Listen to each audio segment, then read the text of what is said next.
자폐 정말 치료가 가능한 걸까요?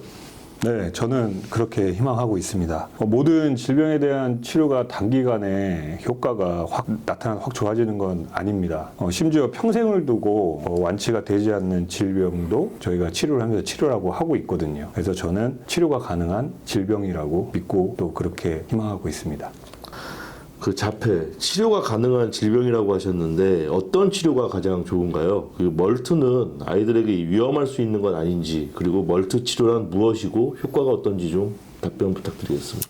일단 먼저 말씀드린 것처럼 질병이라고 말하고 싶습니다. 그러나 이제 자폐에 대해서 질병이라고 하면은 되게 불편해하시는 분들이 많아요. 불치로 정해져 있는 거를 질병이라고 해서 왜 치료가 가능하다라고 약간 불편해 하시는지 모르겠는데 희망적인 메시지라고 생각하는데 불편하다라고 하는 걸 왜 그런지 모르겠고, 일단 어떤 치료가 가장 좋다고 단정 지을 수는 없다고 생각합니다. 왜냐하면 단일화된 치료 방법으로 아이가 좋아진다라고 하기는 굉장히 어렵고, 그래서 다원적인 여러 가지 방법으로 치료를 해야 된다고 생각하는데, 큰 테두리로 보면 물리치료, 그리고 생의학, 기능의학, 화학적 치료, 그리고 학습, 식단 뭐 이렇게 볼 수 있는데 모두 필요하다고 말하고 싶습니다. 생각해보면 우리가 심각한 질병을 치료할 때 단일한 방법으로만 치료하지 않고 다원적으로 회복을 노력하는 모습이 많습니다. 그래서 멀트는 RTMS를 기반으로 하는 기술이고 전기 자극이 아닙니다. 다들 그렇게 생각하면서 아이들한테 위험하지 않을까 고민하고 계시는데,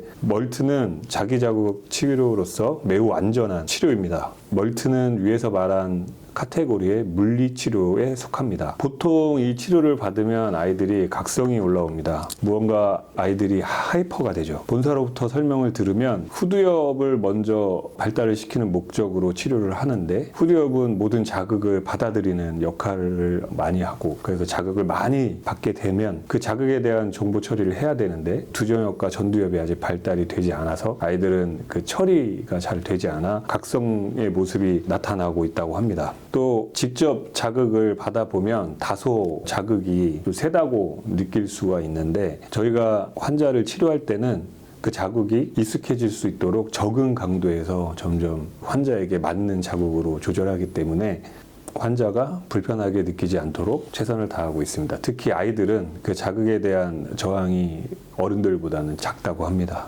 멀트를 물리치료라고 하셨는데 정확하게 어떤 의미일까요? 아주 쉽게 설명하자면 운동을 예를 들 수 있을 것 같습니다. 우리가 근육을 발달시키기 위해서 헬스장을 가면 내가 알맞는 무게를 선택하고 근육 발달을 위한 운동기구를 선택해서 반복적으로 훈련을 하게 되죠. 멀트도 마찬가지입니다. 환자의 뇌파를 측정하고 MT를 측정해서 환자에 맞는 강도로, 그리고 측정 값으로 프로토콜을 생성을 해서 반복적인 치료를 통해 프로토콜이 정해놓은 방향으로 발달시키는 물리치료적인 훈련 방법입니다.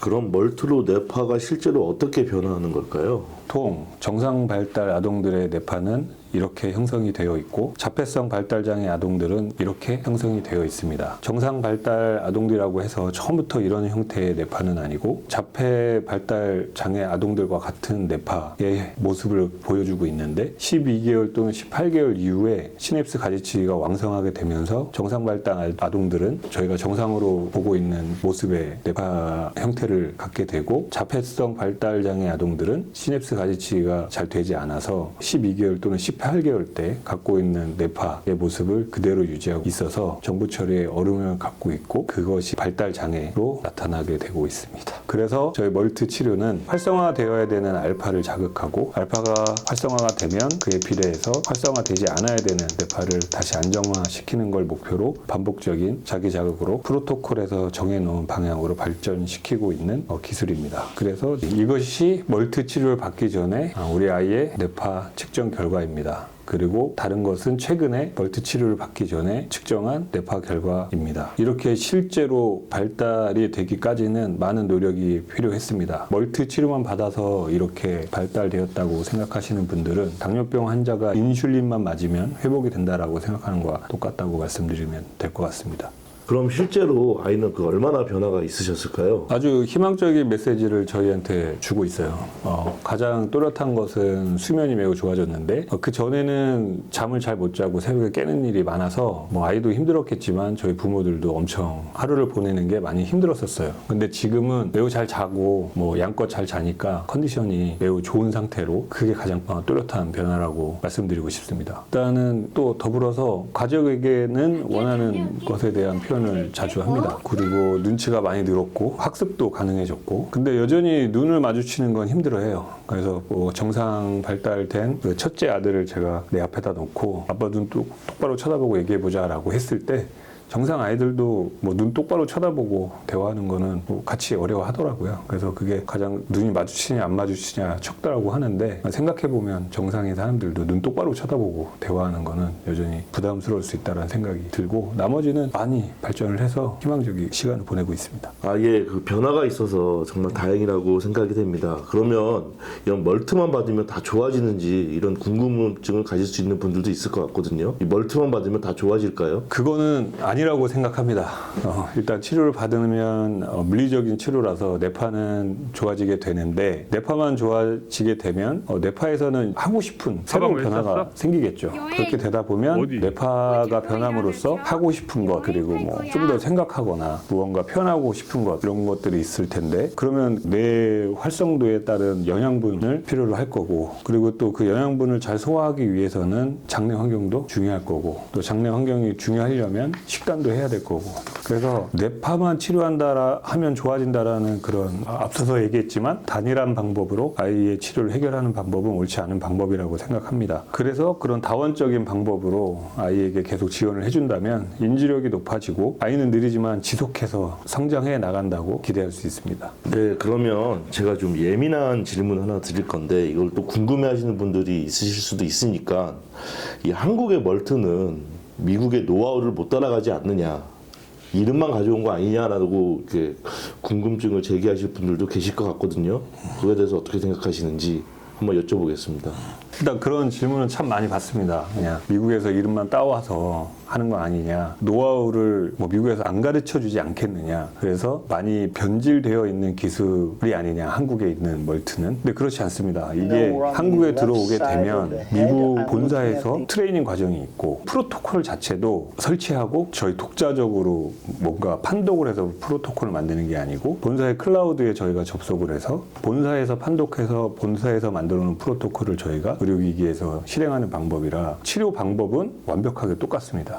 뭐 다만 경험치는 좀 다를 수 있죠. 뭐 아예 환자를 다루는 경험치라든지 그런데 이지 측정 결과나 프로토콜에 대해서는 완벽하게 똑같습니다. 그리고 FDA 승인 여부에 대해서 끊임없이 얘기가 나오고 있는데 멀트는 기술이 부족해서 FDA에서 승인을 받지 못한 게 아니고 FDA 승인을 받기 위한 기술의 성격이 다릅니다. 그러니까 예를 들어서 우울증은 FDA 승인을 받았습니다. 10Hz라고. 그래서 그 10Hz의 불특정 다수의 환자들에게 효과가 있다라는 것이 인정이 되어서 FDA 승인을 받은 것이고 근데 멀트 같은 경우는 개개인의 환자의 고유의 뇌파에 또 그 측정값에 대해서 가장 알맞는 프로토콜을 생성하는 그런 10Hz에 고정되어 있는 게 아니라 환자의 상태에 따라서 프로토콜이 달라지기 때문에 FDA 승인의 성격의 기술은 아닙니다. 다만 이 기술이 혁신적이다라고 해서 2024년에 FDA에서 의료혁신기술이라고 선정이 되었습니다. 일반 RTMS도 효과가 있다면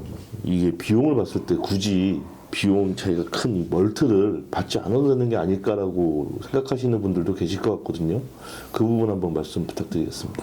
이미 설명했듯이 RTMS는 고정된 주파수로 불특정 다수인 환자들에게 치료를 제공을 합니다. 뭐 측정을 해서 나름 프로토콜 그러니까 주파수를 맞춰서 치료를 한다고 해도 저는 미국 본사의 연구실에서 판독하는 것보다 병원인 자체에서 측정 결과를 판독하는 것이 더 좋다고 생각하지 않습니다. 그래서 저는 어차피 아이들의 두뇌 발달에 골든타임이 있다면 최고의 선택을 해야 된다라고 판단합니다. 네, 그 오늘 대화를 하면서 제가 느끼기로는 치료에 만족을 하시는 것 같은데 혹시 재치료 의향이 있으신가요? 저는 아이에게 지속적으로 국내에서 멀티를 제공하고 있고 국내 멀티 치료 시설이 없어지지 않았으면 좋겠습니다. 이미 이 치료를 위해서 미국을 2차례 다녀왔는데 만약에 없어진다면 다시 한번 미국을 가서라도 치료할 생각입니다. 만 10세까지는 골든타임이라고 하는데 지속적으로 멀트 외에도 다른 치료도 유지하려고 합니다. 혹시 약물 치료는 하지 않으시나요? 보통 멀트 치료를 할 때는 그 약물을 이렇게 끊으라고 제가 알고 있거든요. 그 부분 한번 말씀 부탁드리겠습니다.